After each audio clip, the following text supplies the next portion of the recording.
So the BBC wrote an article called "Why So Many." Why so many young women don't call themselves feminists by Dr. Christina Scharf. That's the German name, I think. In recent years, feminist movements have attracted significant attention in Europe and North America. So, why do so many young women still say that they do not identify with the term? Fewer than 1 in 5 young women would call themselves a feminist. Polling in the UK and US suggests. That might come as a surprise, as feminism and the advocacy of women's rights on the grounds of equality of the sexes has been on the spotlight lately. A day after the inauguration of the U.S. President Donald Trump, millions around the world joined the 2017 Women's March. A key aim was to highlight women's rights, which many believe to be under threat. Yeah. Tell me one right women lack in the West compared to men. I will wait. So women are march for rights they already had.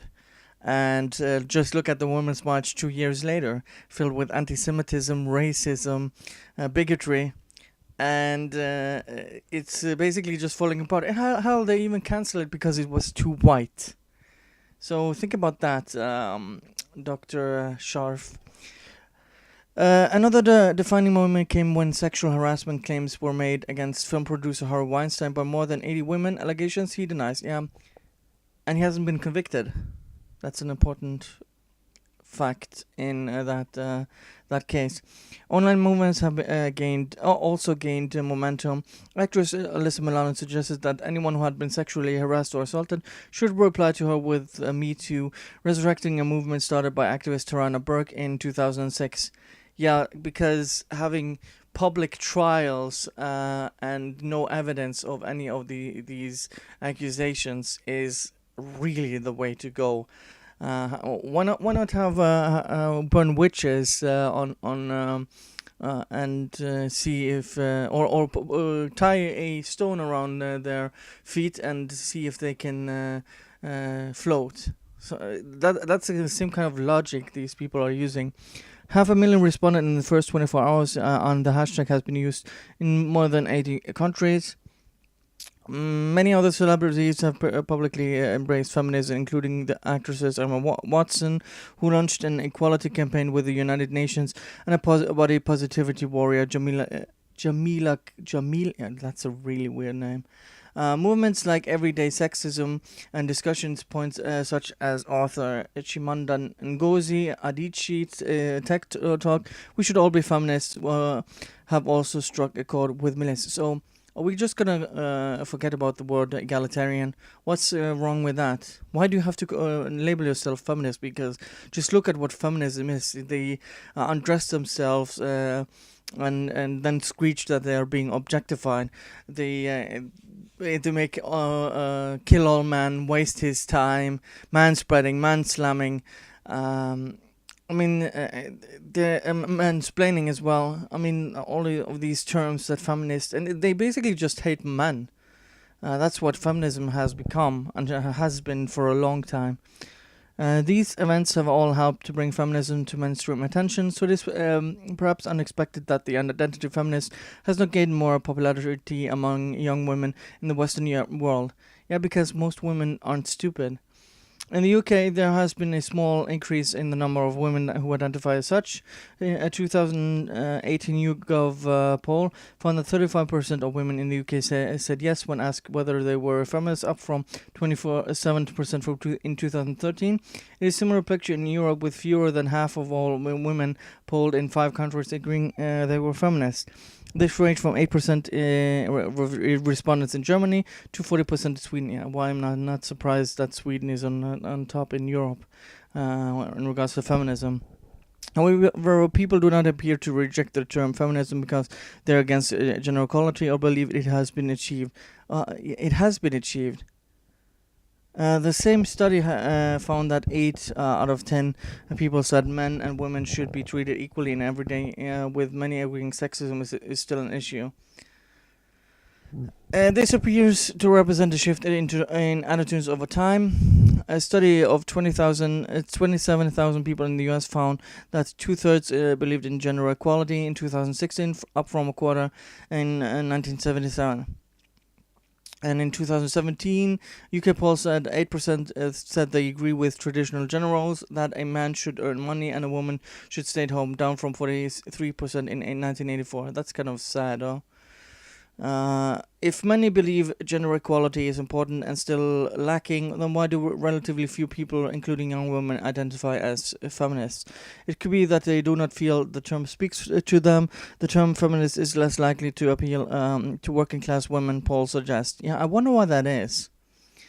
Almost 1 in 3 people from the top social grade ABC1, those in management and administrative and professional occupation, call themselves a feminist in 2018. But yeah, you see, it's the elites that like to call themselves feminists because they have the money and like to tell everyone how to behave.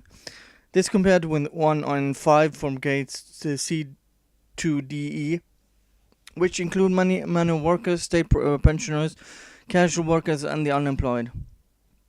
But those from lower income backgrounds are just as likely to support equal rights. 8 out of 10 people from both groups agree men and women should be equal in every way.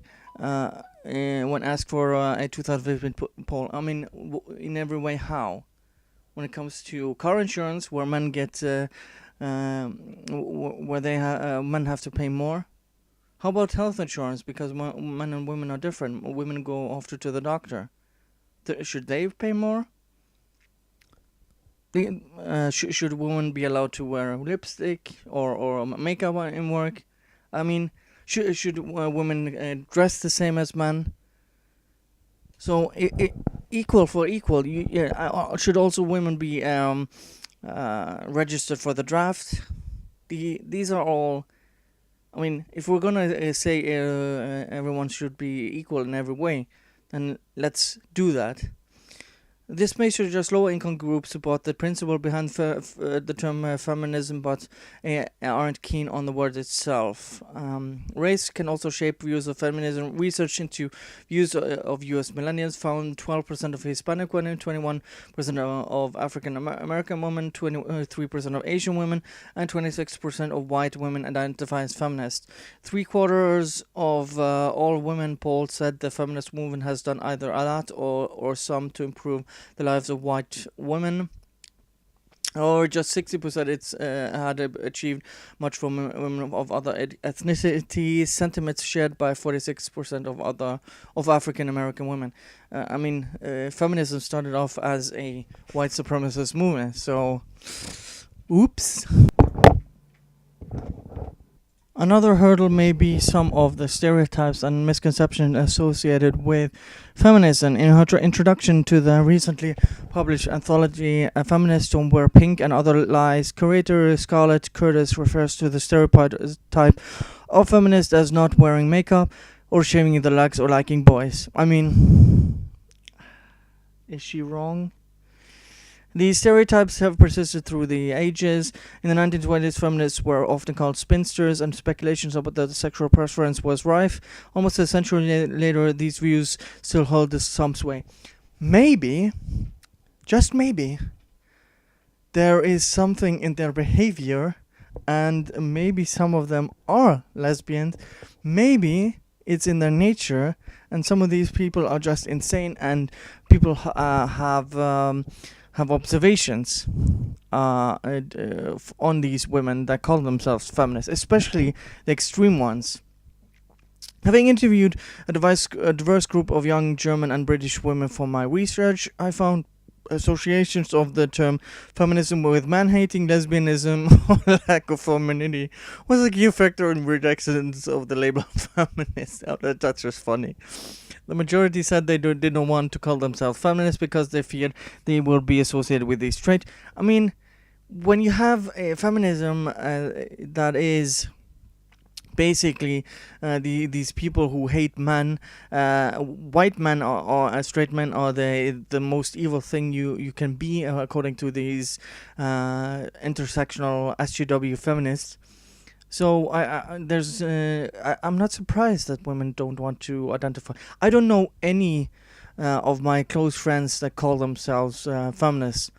I know some acquaintances, but most of my friends, none of them call themselves feminists when it comes to the females.